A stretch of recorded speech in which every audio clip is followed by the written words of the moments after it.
रात्रीच्या वेळी जेवणाला आपण अनेकदा वरण भात किंवा खिचडी, मसाले भात असे काही ना काही करतो, पण नेहमी तेच तेच खाऊन आपल्याला कंटाळा येतो। आज मी तुम्हाला मटर पुलाव बनवण्याची एक हटके पद्धत सांगणार आहे। चला तर मग रेसिपीला सुरुवात करूया। मी इथे 1 कप बासमती तांदूळ स्वच्छ धुवून 20 मिनिटे भिजवून घेतलेले आहे। पाऊण वाटी मटार घेतलेला आहे। मसाला करण्यासाठी 7-8 लसणाच्या पाकळ्या, 2-3 मिरच्यांचे काप, 1 इंच आलं आणि थोडी कोथिंबीर घालून मिक्सरच्या भांड्यामध्ये घालून मिक्सरवरती बारीक करून घ्यायचं। आपण पुलाव कुकरमध्ये करणार आहोत। कुकरमध्ये 2-3 चमचे तूप घालून घ्यायचं। तूप गरम झालं की त्यामध्ये अर्धा चमचा जिरे घालून घ्यायचे, 2-3 तमालपत्र, मोठ्या आकाराचा कांदा स्लाइस करून घालायचा आणि तोही छान परतवून घ्यायचा। कांदा आपला छान गोल्डन ब्राउन कलरवरती परतला गेलेला आहे। आता आपण यामध्ये तयार केलेला मसाला घालून घेऊ।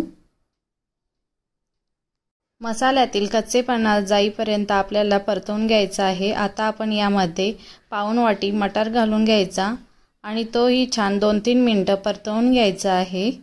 2-3 मिनिटे मटार छान परतल्यानंतर यामध्ये अर्धा चमचा हळद, 1 चमचा गरम मसाला घालून तेही छान परतवून घ्यायचं।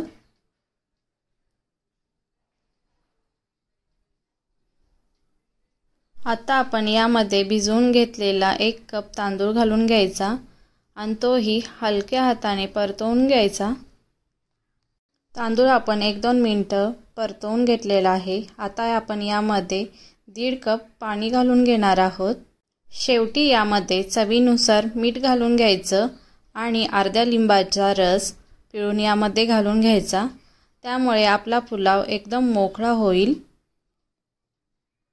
आता परत एकदा आपण हे सर्व व्यवस्थित असं मिक्स करून घेऊ। कुकरला झाकण लावून मोठ्या आचेवर 1-2 शिट्ट्या करून घ्यायच्या।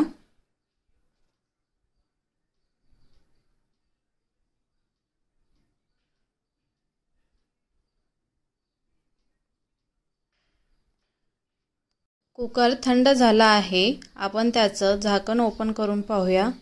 तुम्ही पाहू शकता किती छान असा मटर पुलाव तयार झालेला आहे।